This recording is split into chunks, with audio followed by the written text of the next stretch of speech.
Sylvie Bourgeois signe ici le 4e roman de sa série de Sophie. La jolie blonde de 40 ans débarque cette fois-ci à Saint-Tropez, accompagnée de sa meilleure amie Géraldine. Le ton est léger et divertissant, mais il en ressort un émouvant portrait de notre époque. C'est très sociétal, déjà avec le personnage de Gaspard, cet architecte qui n'a pas de maison, qui vit dans 2 algécos sur la plage, qui est un homme qui est formidable, qui souffre d'optimisme. Et donc là, oui, on voit les personnes qui aujourd'hui ont des vrais problèmes d'argent, des vrais problèmes administratifs, qui sont comme ça dans un engrenage où c'est impossible de s'en sortir. Donc voilà, Sophie, elle a 2 buts dans le livre, sauver Gaspard et sauver les semences reproductibles. Mais c'est sociétal aussi parce qu'il y a sa copine Géraldine qui, elle, est célibataire. Sophie, elle est un petit peu dans une histoire compliquée, on ne va pas tout dévoiler du livre. Et en fait, c'est assez identificatoire parce que c'est vrai que les femmes et les hommes s'y retrouvent beaucoup. Les hommes s'y retrouvent parce qu'en fait, ils voient des personnages féminins qui sont cohérents et qui disent les choses. Et donc c'est un petit peu comme s'ils étaient derrière le cerveau des femmes. Ah bon, une femme, ça pense à ça dit ça quand elle n'est pas avec nous. Donc c'est pour ça, ça leur plaît bien, c'est un peu un mode d'emploi.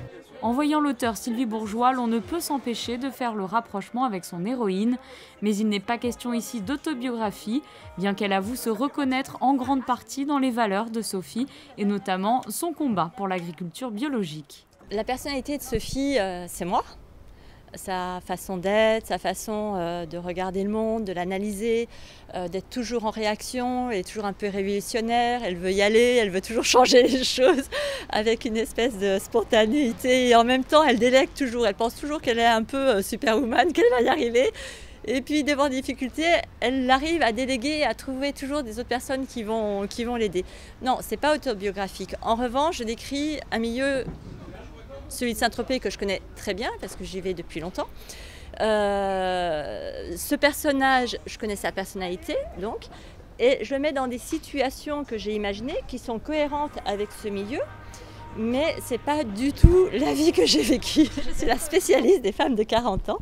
Par mon parcours personnel, à 40 ans, quand j'ai perdu mes parents à 35 ans, 5 ans plus tard, j'ai réfléchi, j'ai voulu changer de vie. Donc pendant 2 ans, j'ai tout recommencé à zéro. Vraiment tout à zéro. Et donc ces 2 années sont vraiment mon terreau d'inspiration pour mon personnage de Sophie que j'ai créé chez Flammarion avec Sophie à Cannes, Sophie aux Fleurs, Sophie à les Boules et maintenant Sophie à Saint-Tropez. Et comme vous dites, c'est pas que léger, mais en revanche, j'insiste pas trop sur la douleur. Gaspard, quand il a ses grands monologues, il raconte sa descente aux enfers, c'est triste, hein, on pleure. Mais il y a toujours comme ça le brin d'optimisme, le brin d'énergie de Sophie qui dit allez, on va s'en sortir. Prochain projet, l'adaptation au cinéma de Sophie à Saint-Tropez. La productrice Gaëlle Gire a été séduite par ce roman, une histoire remaniée qui sera plus centrée sur les personnages de Gaspard et de Sophie. Le duo réalisera également pour cet été une série de courts documentaires sur Internet intitulée « Avec Sylvie, on s'aime pour la vie ». Ces 12 épisodes s'articuleront autour de son combat pour une agriculture saine et libre et mettra en lumière les fameuses graines reproductibles.